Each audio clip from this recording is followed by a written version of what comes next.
save that background noise. A little trick in Zoom as you're working through it is if you wanted to say something, if you have a question and you wanted us to unmute your mic temporarily, if you go ahead and hold down that space bar on your computer, it will just, while you're holding space bar, your mic becomes unmuted. So that's a simple way to be able to ask a question without having to go and find the mute and unmute right away.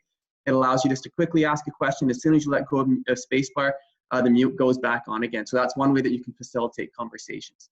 A lot of what we do today is going to talk a little bit about how you could utilize this in your classroom. That's one of the things that you train your students with right away. Is it's really wise to start with everybody's mics muted. It really reduces that background noise. And if you can train your students to use that spacebar trick, you'll find that it'll work really, really well rather than having them to go and mouse over to click unmute and click mute again and trying to remind them to keep muting and unmuting. You just teach them that kind of like on a walkie-talkie, we have to press that button. The spacebar does the same thing for you. So you press the button on spacebar, it allows you to talk. As soon as you let go of spacebar, it's off there for you. So I'm going to be going through the next little while. You'll see a little bit of some screenshots of things that I've done from a facilitator's perspective, because it's hard for me to share exactly what a facilitator group looks like. But before I do that, one of the really powerful tools built within Zoom is it allows you to set up small groups of conversations. And so when your students first come into the classroom, they often want to chat. And we know that in our physical classrooms, they had that opportunity to do so. They had the opportunity to connect with their classmates before your lesson started and be able to really see what was going on. And so that's something that I do encourage teachers to do as we start looking at our lessons. Is there a way that we can create that little bit of connection for our students? So what I'm going to do in a moment here is I'm actually going to break you into groups of about four individuals. And there'll be people that you probably don't know. And so what I would like you to do is just when you get into those groups, you're going to practice, you're going to turn your camera on if you feel comfortable, and you're going to turn your microphones on, and you're going to have just a quick 2-minute conversation. The program itself is going to force you to go into these groups, and it's going to pull you back from the groups as well. Part of this is to show you what it would look like for your students when we're doing that. And part of it is to show you one of the things you can do within your classroom setting. So when you go into those groups, I've got 2 questions for you to spark those conversations. The first question I have is, can you think back on your last 7 days? And what is one thing that you have found joy in the last 7 days? So if you think back to your last 7 days, what's something that you found joy within that last 7 days? And if you can share that with the group, because I think we do need some of that time of what does it look like to be excited and to be positive about what's going on. And then the other question that you may choose to answer with your small group is, what is one struggle that you have overcome in the last 7 days? So we know these last 7 days have been really tricky for teachers. And so the question I have for you is, what is something that you've struggled with, but you've persevered and been able to push through and be able to overcome? And so I want to share those joys and those things that we've overcome. I see a couple people saying that they don't have web cameras. That's not a problem at all. I also see some people saying their bandwidth is low, and if that's the case, if your bandwidth is low, we teach our students as well to keep that video off, because the video is what's going to suck up the most bandwidth for you. But as we go through, so if you don't have the ability to have video, that's not a problem at all. Just leave that black screen or your avatar up, that's no problem. But as we grow into these groups here, I'm going to be putting you into 3 to 4 participants per group. It's automatically assigned who is in each of the groups. And what we're going to do is I'm going to set these groups for 3 minutes. At that end of 3 minutes, you're going to see a 15-second timer. It's going to count you back in. You'll also notice that throughout your time, I'll be able to throw out on your screen the 2 questions as well here. So we're going to open up those rooms, and we're going to move you into those rooms. And in 3 minutes, you'll be back into this smaller group. So again, your 2 questions. What is something that you have found joy in the last 7 days? And what is one struggle that you may have been able to persevere and overcome in the last 7 days as well? So I'm going to go into your groups. You'll have that conversation, and I'll bring you back.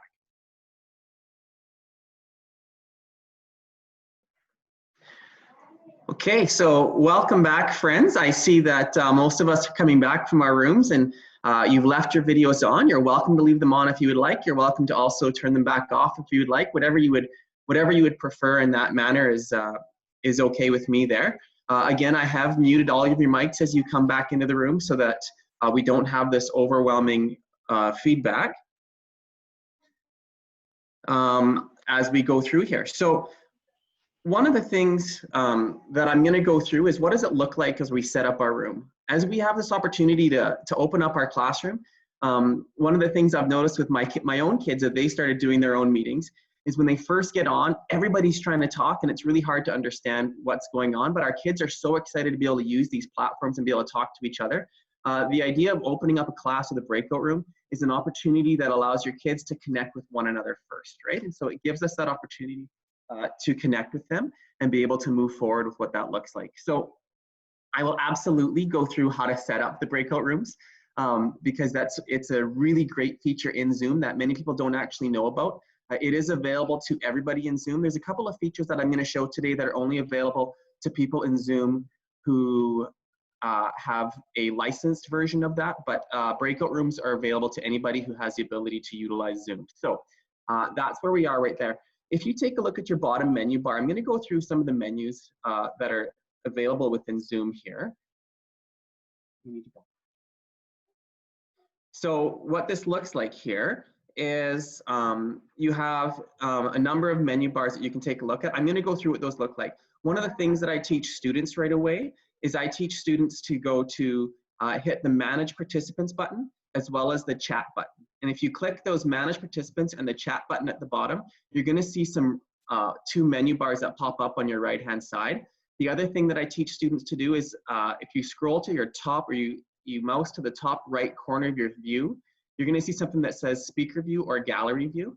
And that will allow you to see a large number of people at a time or just the active speaker. So if you're looking at a meeting where you have about 10 to 12 people in and you want to see everybody's faces and reactions, in that top right, you'll be able to click that and be able to see what's going on. Under your participant section, you can do a number of things. And we'll talk about what that looks like here in a moment. So I'm going to share my screen. And as I share my screen, I'm going to be going through a number of things. I do love the idea that you have the access to this chat here. So if you have questions or if you have things to do or questions that you're wondering about or questions what we can do for you here, throw that in the chat. If you know the answer to someone else's question, there's more knowledge in this room than I have for sure, right? So research on adult learning says that anytime you do a session, 70% of the knowledge is already found within the room. And so if you have a question for somebody, I would love you to, participants button is the same as manage participants. So as a facilitator, you have participants. But if you have an answer to a question, by all means, fire the answer into that chat box and keep looking at that chat box as we go through. One of the things that we have done is with the screen sharing feature right now, and we highly encourage teachers to do this, is we've made it so that only the host can share their screen. The reason that you would want to do that is there are people right now online who have decided that Zoom bombing or jumping into Zoom meetings is a game that they're playing, and they would come into your meeting and they would just share their screen with you, right? So we want to make sure that we only have screen sharing on for the participant or for the host right now. So right now I'm going to share my screen and I'm going to go through a couple of things that you would see as the presenter when you become the teacher or the owner of the Zoom lesson. So right now you should see some general controls. So if you take a look at the screen that I have here, and I'm going to be looking sideways because I'm running this off a second screen as well. So, but if you take a look at your screen of general controls here, this top right is what I was talking about, where you can click speaker view or you can click gallery view. I have down the right-hand side, once I've clicked my manage participants and my chat, I try to keep my my participants managed here as well as my chat managed here so that I can see as students are doing some things or as students are sharing with me. What that also allows me to do is that also allows me to see the chats as they come up. And if students raise their hand, it would show me that they've raised their hand so I can see this as well. So right now along your bottom, this is what I see as the presenter. You don't see all of these things because you're not the presenter at this point. And so when you start your own meeting, you will see all of these things across the bottom as we're taking a look at this. This breakout rooms button is the one that I used before. As when you set up your account, you're going to have to enable the breakout rooms in that piece. So as we take a look at our general controls, these are the pieces that you have. Anytime you see an up arrow, so you can see an up arrow beside the microphone button, an up arrow beside the camera, and an up arrow beside the share screen, that's where you're going to, sorry, can everybody hear me? I see Shelly can't hear me. I need to stop there. I can hear you, Chris. You're coming in good. I'm coming in good, thank you. The up arrow is going to give you extra options for each of the different pieces that we're going to take a look at here. So I'm going to show what that looks like. Over here is where I can mute all and unmute all. So as the facilitator, I have the ability to mute everybody's microphone all at the same time. When I mute all, it's going to ask me, would I like to allow them to unmute themselves? So if you take a look, these are some options that I get. I can mute participants, I can allow them to unmute themselves, or I can not allow them to unmute themselves. So what I can do is if I choose to not allow them to unmute themselves, it means that when they want to talk, I actually have to physically go hit their microphone button. And then I also allow participants to rename themselves, because if you are going to video that lesson, you do not want your students' last names in their name piece. So any student, once I say that you're allowed to change you're allowed to rename yourselves, I then teach my students to go and click on their name, and it'll say more, and then you can click. Now I have more options when I say more. I can stop your video, I can make you a host or a co-host, but the students or yourself, if you were to go try this right now, you can go click on your name, more, you can click rename, and you can change your name. One of the things that we encourage students to do is change their name just to their first name, last initial. That way, if you are videoing it, you're not going to have the privacy issue of having a whole class list sitting on your desktop there, right? So that's one of the ways that we help our students to maintain that privacy piece. The other thing is, when I make them a host or a co-host, they can then share their screen. So remember I said earlier, one of the things that we do is we disable participants' ability to share the screen. That allows us to maintain privacy within our room. It also allows us to make sure that nobody who can come into our room and share inappropriate content, right? Because in doing this, now I know that only I can share the content, or I can share it to a specific student. So if I wanted, or what Danny did for me, because Danny is the host of this meeting, Danny just went on my name and said make host, so that once he's made me the host, I now have the ability to share my screen as well. If we take a look at your audio settings, so we're back into this audio settings, and that's where this up arrow comes from. You can select a microphone. If you have a number of microphones or a number of web cameras hooked up, it doesn't know which one to take the audio from, so you can choose which audio you want to take it from. You can also select which speaker it's going to come out of. If you want to test your audio phones, you're welcome to do that piece there as well. Moving over to the video, I can stop and start my video by clicking on the icon, but I can also select which camera I want to do. And so in my world, and I'm going to show you this in a little bit, but in my world, my son has developed a web camera for me. So I don't have a web camera. So my son decided that he was going to build a Lego web camera for me. And so I have this web camera that I can use when I'm doing lessons, when I'm doing work, that it works perfectly like a web camera. So he put marbles in this little box to counterbalance the weight. He put the camera on a swivel so that I can change it. And so if I needed to switch over to that camera, I have the ability to switch over to that camera fairly quickly and be able to show what's being shown on that camera by just selecting the Microsoft LifeCam Studio instead of my HD web camera that I have there. So that's another option that you have to take a look at that piece as well. How do students raise their hand, as I mentioned? So you should be, if you look at your, under your participants where it says your name, there should be something that says raise your hand. Could you use a GoPro if you wanted to? If you had, there we go, Sue has raised her hand. Could you use a GoPro if you wanted to? You could use any camera that will mirror to your screen. So I had a teacher ask yesterday, can I use my iPhone as a web camera?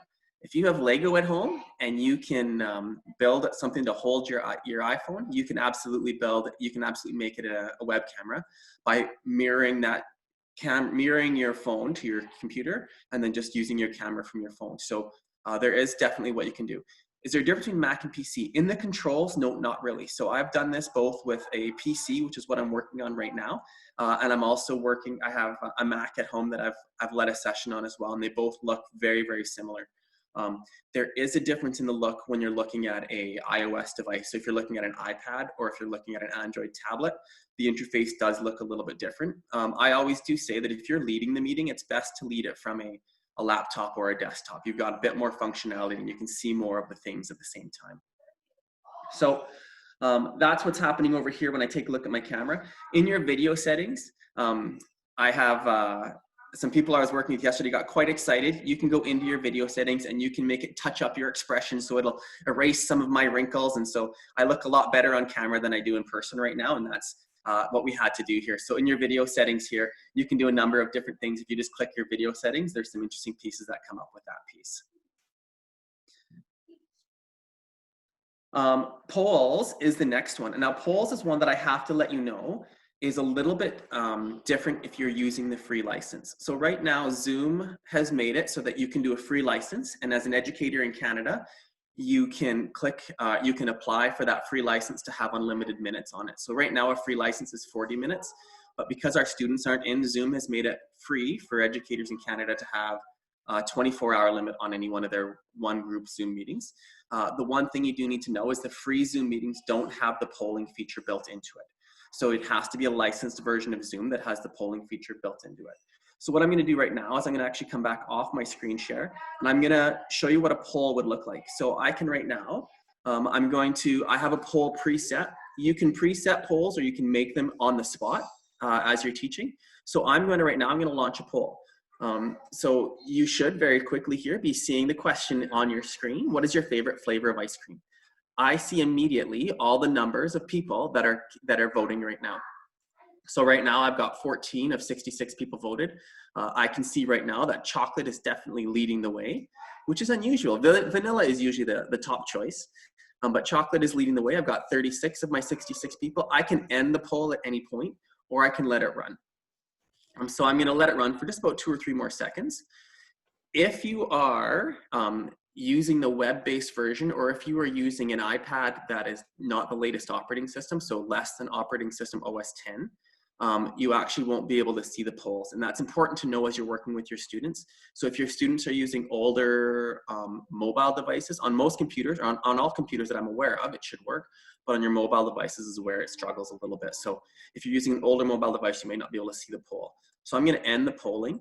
Once I end the polling, it gives me a choice. Do I just want to keep the results for myself, or do I want to share the results? Or I can also relaunch the polling. So if I said, well, I didn't quite get enough answers, I can relaunch it. So I'm going to share the results with you.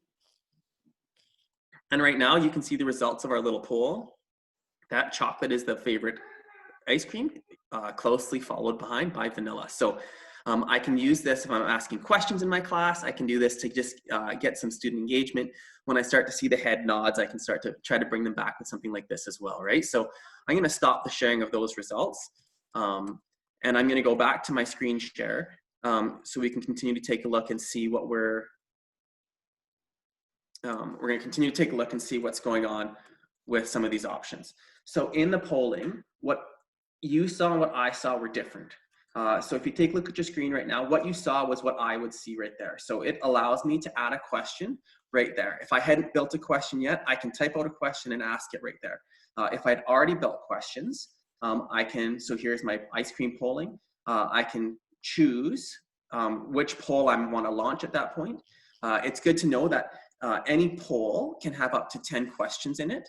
And you may have up to 25 polls in any one session. You can create these before you even start your lesson, or you can do them as is. What you need to do then is once you've created a number of polls, when you launch poll, you can now click down here, and if you click this arrow, it'll say which poll are you interested in launching first. So I chose the ice cream poll, and then I just hit launch polling for you to be able to see what's going on. So now we're taking a look at the screen sharing, some of the screen sharing features here. So when you take a look at this screen sharing, yeah, there we go. So when you take a look at the screen sharing, when you hit this button here, the up arrow again gives you more options. So advanced screen sharing options, I can say again, what I have right now is only one participant can share at a time. And in the advanced screen sharing options, you can choose one participant or multiple participants. If you're having lots of people share, you really want people to have multiple monitors. So it's not likely going to be what you're doing in a classroom setting. Who can share? This is where you want to select only the host can share. Because if only the host can share, it allows you, if only the host can share, it allows you to have a bit more control over people who are in your session. And then who can share when someone else is sharing? Again, I always have only the host can share. So those are some pieces that you're going to want to take a look at when you set up your screen sharing options. And so just to let you know, the way I'm sharing my PowerPoint is exactly that. Before I loaded Zoom, I just loaded my PowerPoint and started it running. Because when I go to screen sharing, under my basic screen sharing here, I can now load anything that's open on my computer shows as these options. So I just chose my PowerPoint, I clicked in my PowerPoint, and that's what I'm sharing. So the way you're going to share a PowerPoint presentation or a video that you've built with your student or built for your students to see is you're going to have it open before you open your Zoom lesson. It's just going to be running on your desktop behind, and then you can select anything that's on your desktop behind for sharing. The other thing that I always try to let people know is these two little check boxes down bottom are really important. Especially if you're going to be sharing video. So if your PowerPoint has video in it, these two little check boxes say, rather than use the audio from my speaker, when a video is showing, I want you just to automatically stream that audio through. So you don't have that degraded sound of audio that's coming through a speaker back into a microphone. You'll actually have the natural sound that comes directly from the workshop or from the movie that you have in there. So those are your basic sharing. You can also do advanced sharing, and advanced sharing allows you to share just a portion of your screen, allows you to share just some sounds, or it also allows you to share a web camera, or a phone, or whatever other camera that you might have. I think it's worthwhile noting as well, in the basic sharing, you can, Zoom does have an option to mirror or set up as an air server. This seems like it only works part of the time. And so before you've done it, make sure it works on your network to be able to share that. You definitely, in order to make that work, you have to have administrator rights on your computer. So if you are using a school computer where they don't allow you to install software, there's a good chance that iPad sharing doesn't work unless you can talk to your administrators to allow you to share that software. So that's your screen share options. So here we go, breakout rooms. This is how we started our lesson today, right? This is one of the things that I love about Zoom that I haven't found in some other video chat or video software that we've been able to find. And that's the ability to set up breakout rooms. So as I showed in that toolbar at the beginning, there is the symbol that allows you to see breakout rooms. So that symbol is right here. That symbol will allow you to see breakout rooms. When I get to the breakout room section, when I create rooms, the first thing I do is it does this. It says, how many rooms do you want? And so I just keep clicking the up bar. It'll tell you on average how many people will be in that room. So you don't even have to do math for you. You're allowed to just keep on taking a look at this, and it'll show you how many rooms. If you want to manually select where your kids go, you can do that, or you can just hit automatically. You're then going to hit create rooms, and this next piece comes up here. It will show you all of your rooms, and it'll show you what participants are in that room. Checkbox this moves the participants automatically, especially with younger students. This is really good for you to make sure that they get into that room. When you click this box, it automatically pushes them into the room, and it automatically pulls them back out of that room later on for you. Breakout rooms closed, so you set how much time you want with that breakout room, and then a countdown timer. You can set how much countdown timer they need when you're in that room to let them know. And you were in that room and you saw the countdown timer that said this room is going to close in a certain amount of time. As soon as the room closes, it automatically pushes everybody back into that main room. So some of you would have noticed that I popped in and out of breakout rooms as you were in the breakout rooms. So that is really easy to do as a teacher, because once the breakout rooms are going, these words assign change to the words join. So you as a teacher can jump in and out of any breakout room that you want to hear the conversations that are going on and to really participate with your students in those smaller groups. The other thing you can do at any point is you can manually, so it automatically sets up these rooms, and you realize, ooh, maybe those two students shouldn't be together, you can easily go and drag and drop students into different rooms as well, very, very quickly, very, very easily for you to do. So these rooms are great. Nothing happens. Students don't get pushed into the room until you open all the rooms. If you look at the rooms and you have used those rooms and you want to have another activity, but you want to re-separate those students, you just click recreate.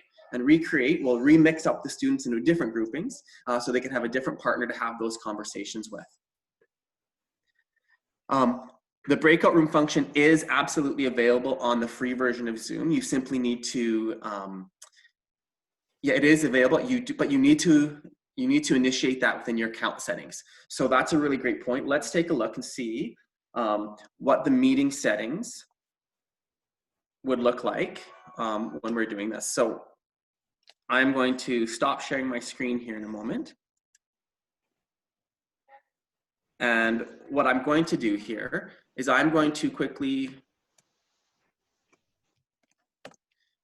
show you what it looks like to set up some of your settings, because this is a piece that you're going to want to take a look at as we go through this process.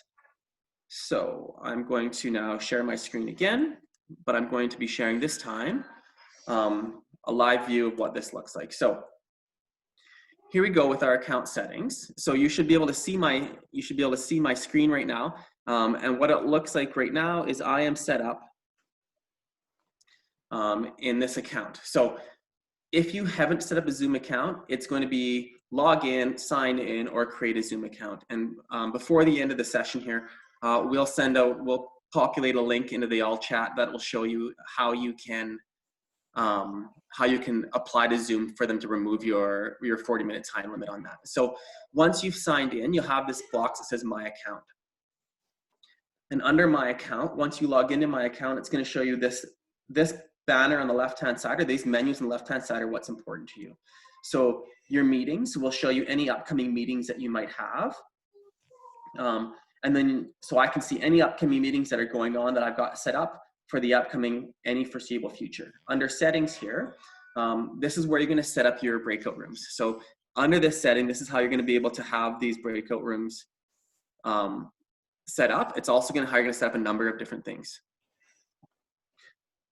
So here we go. So under the settings, you get to choose, is the host video automatically on? So I typically have my video as automatically on, but I have my students' video or my colleagues' video is automatically off. I allow them to choose if they want to put that video on, and it's just respectful out of their privacy, right? So that's one of the settings that I have on there.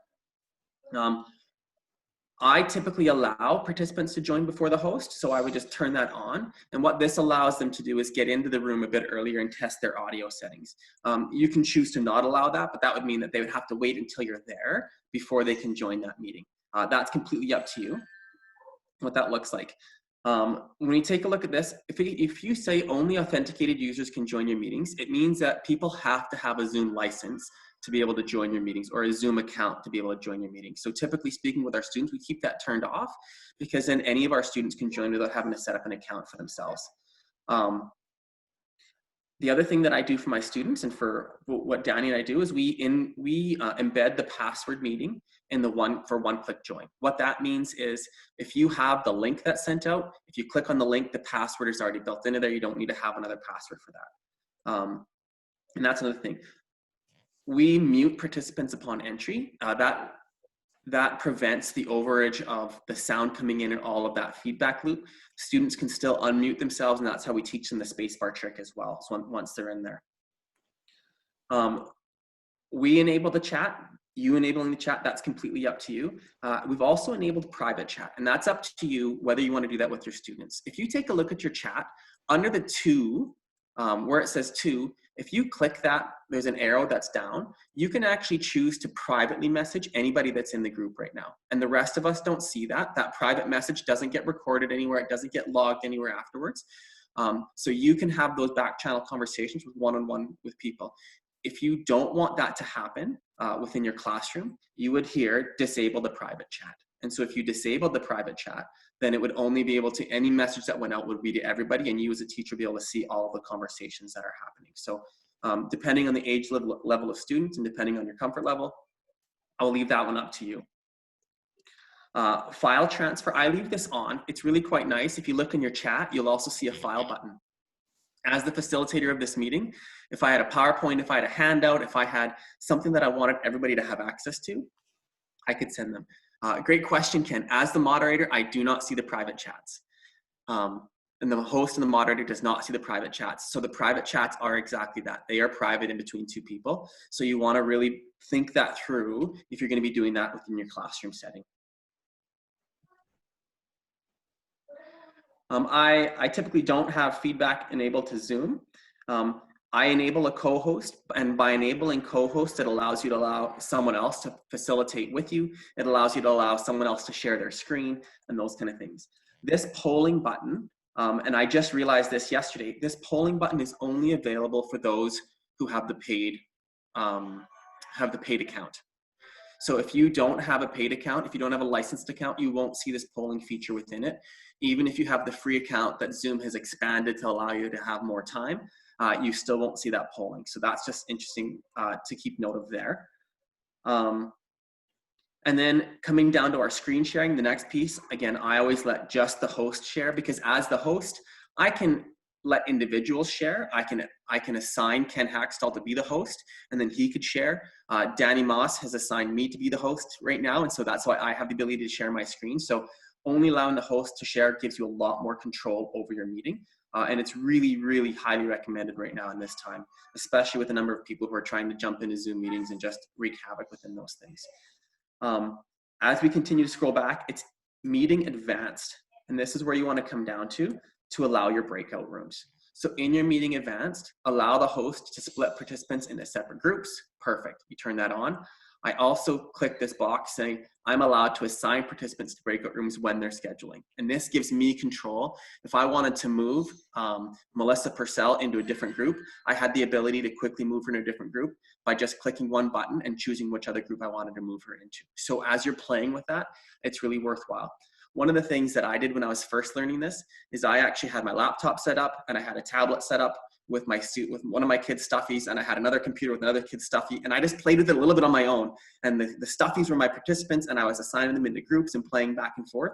Before you do it with your students, it's worthwhile just trying to set up a quick meeting. And I think that you'll find that you would learn very, very quickly how to make that happen for you. So virtual background, this is another one that you can choose whether or not you want to enable that. The virtual background, any of you right now, if you were to go into your video under that down arrow, you could actually choose to change your background. Now this is dependent on your computer's abilities, but on many computers you can change your background to any picture that you've downloaded. So if you have a messy office, you can change the background. It has you in front of it, and you can make it look like you are in Hawaii in self-isolation without traveling there. So the rest of the settings I have off. The waiting room is another one that you can choose. So a waiting room says that if people join before you, they're not in. And so you would have noticed that Danny has that set up for us right now. What the waiting room allows you to do is, again, control who comes in. So nobody actually comes into the meeting of our meetings anymore. They wait in a waiting room. Danny looks at their name and then he'll let them in one-on-one. And you can do that with your students as well. So you enable the waiting room. What happens is they log in, they're in a waiting room, they don't see each other and they don't see the actual classroom.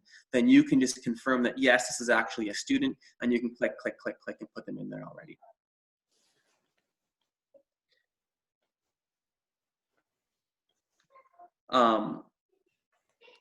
So, and again, the rest of the settings we have mostly turned off. So the other thing that I'll show you right now is,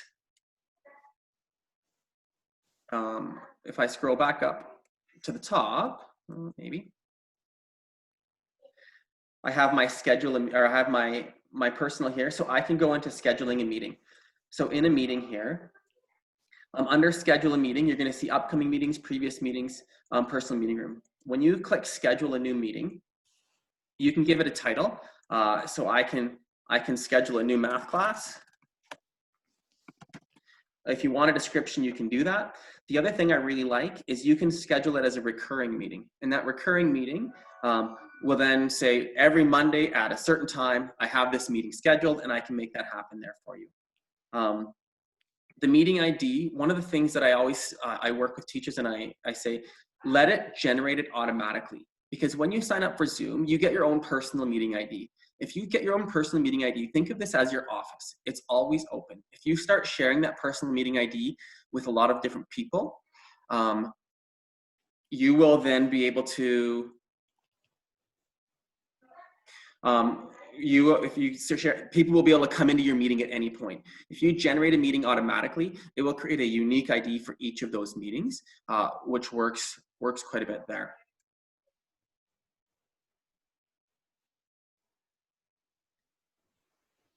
When you're setting up your meeting, you're going to click host participant on, or host video on, participant video off. Again, you can check any of your options that you would like and you can go from there. What I want to just do quickly is show you that once I create the meeting, it's going to show me all the information about the meeting. This ID number or this link is what you would just share with your students. So you can literally just copy and paste that into an email and that would work, or copy and paste that into your Google Classroom and that would work as well. And so the other thing that I will show down here is if you have polling enabled, once your meeting is set, this is where I can create extra polls. So I can create questions before I even start the lesson so that I don't waste time during the lesson to create those. And those are there for you and be able to go from there. So I'm gonna go back to the chat here. There were some questions about, I'm not sure if it was boards or whiteboards.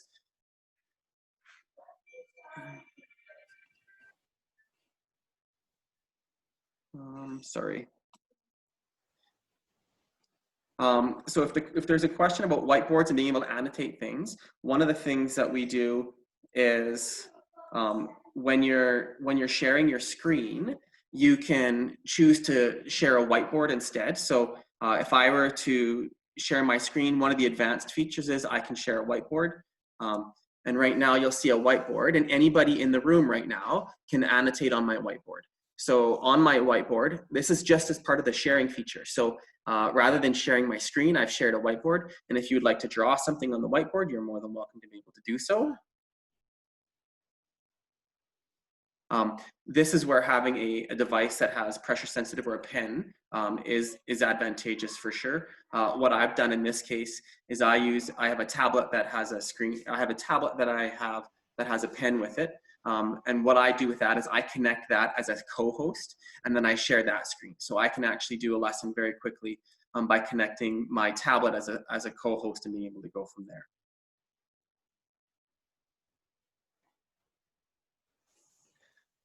And so that's found within your sharing feature within that piece. So we have a number of really great tools built within Zoom. One of the things that I know is I went through everything super quickly. But one of the things that Danny and I talk about is that we are here to serve teachers of Alberta. That's our job, and that's what we love to do. And so my email is right in the chat box there. If I've went over something too quickly and you would like to connect with me one-on-one, or you'd like to find out how do I do this, once you've done it and start playing with it, I really think that you'll find it straightforward. But if you have any questions, I would love to be able to help you out, and I'd happily meet in small groups, or if there's a team of teachers at your school that want to look through this, we're absolutely willing to take a look at that.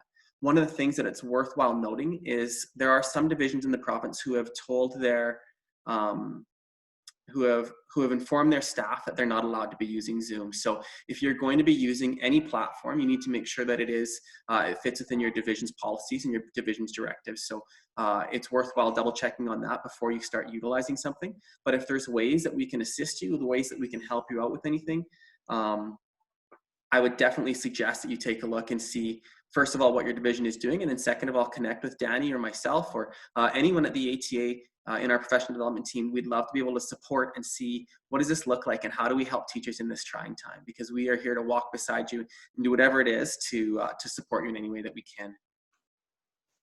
Are there any questions here?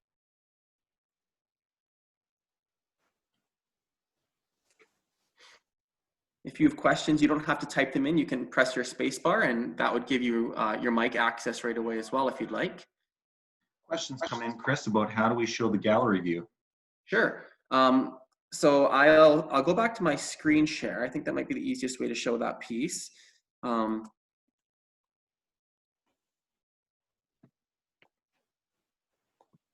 So I'm going to be sharing my screen back here with you.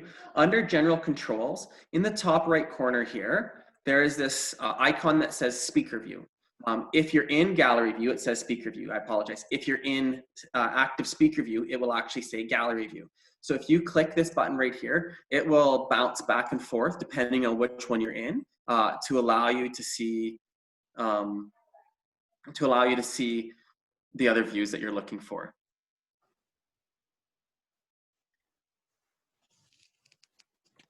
When trying to access recorded sessions, our ATA emails and passwords are not working.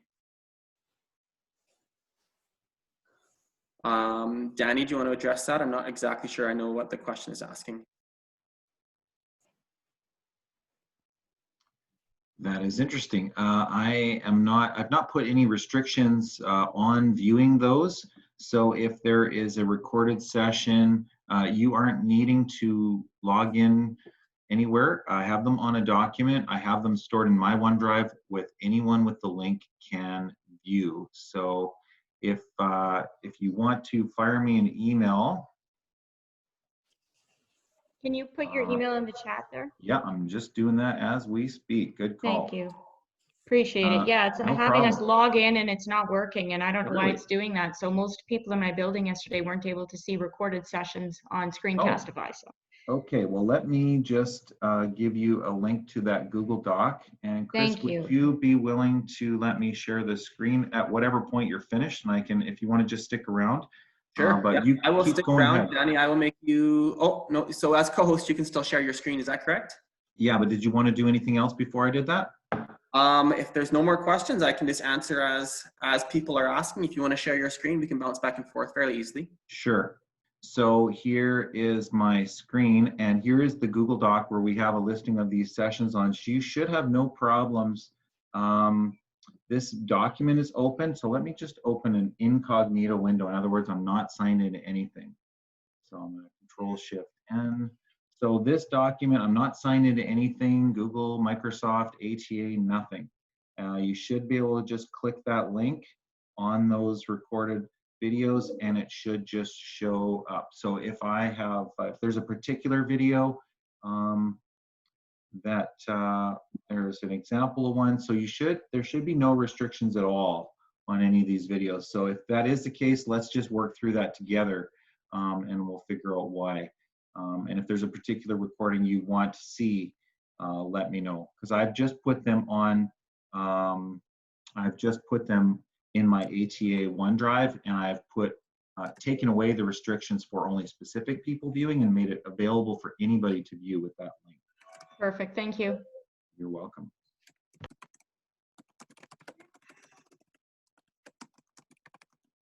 I do have a question. Is this going to be hosted again? I am absolutely willing to do this again or work with teachers as much as they would like to. So once we find out if there is interest in us doing this again, absolutely, Danny and I can set up another time to do this. If there's not, or if there's a little bit less, then if people want to send me an email and I can walk them through any pieces that they're interested in, I'm willing to do that as well. But Danny and I can definitely take a look at scheduling another one of these sessions if there's interest for people to use it for sure. Now, the question that someone is asking, is there a code that you need for the free version? That's an interesting question. As of earlier this week, there was not a code, but you needed to apply to Zoom for it. I thought somebody said, oh, so Danny, you have that link already. I can post that link here as well, but if you have it open, Danny, you can just post that in the chat. Yeah, if you have it, I'm gonna find it. If you have it, let's have a race, see who can get it first. Do that to me. Oh, Chris wins everything, man. Anytime he's a super competitive guy, one of the nicest people I've ever met, but he is competitive. So now that I've challenged him to this, I'm sure he's going to get it in faster than me. Well, I have it. Yeah, people can go watch a video. Yes, I'm going to stop the recording here shortly, and then it'll process, and you'll see it on that Google Doc as well very, very soon. And there's the link. Apparently I sent it twice. My apologies. So what that does is you'll have to use your school email address because it verifies that you are attached to a school. And it says 72 hours in my experience, it recently took about 48 hours for the last person I was working with, because they'll verify that you are a teacher, or they'll verify that your school is a school within Canada that's based under this COVID response where students can't be there. But again, all that's going to do at this point is it's going to remove the 40-minute restriction. It still won't give you the polling feature, to my understanding. And as Chris again, mentioned yes. earlier, please make sure with your division that you're allowed to use Zoom before filling in this form. Yes.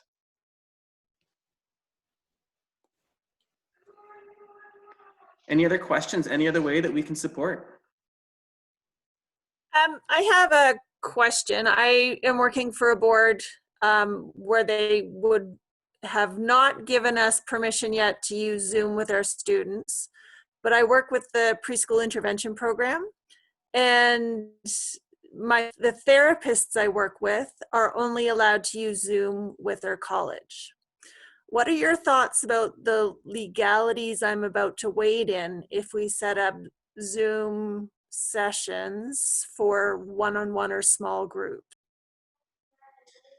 You're held to what your board is permitting. So the professionals that you're working with are held under a different college often, and they've got different responsibilities. But for sure, you are under the code, we are to respond to our board directly. We're be held to the same level that our board is expecting. And so I would suggest that before I was starting anything with students with Zoom, because your board privacy officer would have to make sure that they're comfortable and aware with what the restrictions and limitations are with Zoom before you're using that with students. I think you could get yourself in a lot of trouble by asking forgiveness afterwards, or by doing something if the board hasn't said. Even if it is in small groups, it's still definitely, you've got students information being transmitted backwards and forward.